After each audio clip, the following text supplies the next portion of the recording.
Why is digital democracy a myth? So my book focuses largely on the ways in which the online public sphere functions.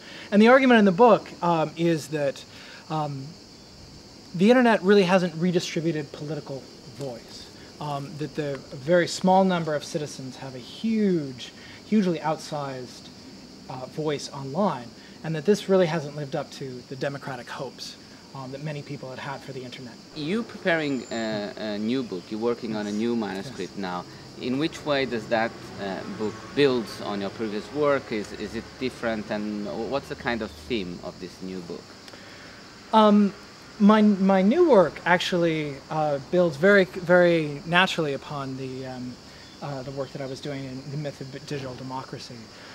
Partly I'm trying to understand where concentration online comes from. What are the mechanisms that have made the online world so much more concentrated than many people expected?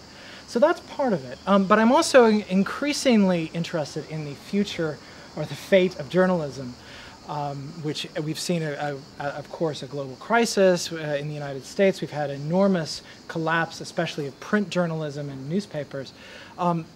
And I'm interested in trying to understand how we can strengthen journalism, how we can build. Are you optimist or not regarding that future?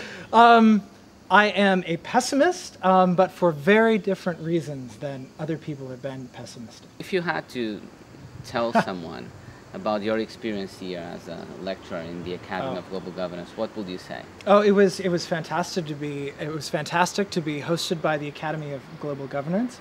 It was a great audience, great back and forth, including with some people who agreed with what I had to say, and some other folks who clearly did not. But it was a great conversation, and it couldn't happen in a more beautiful setting.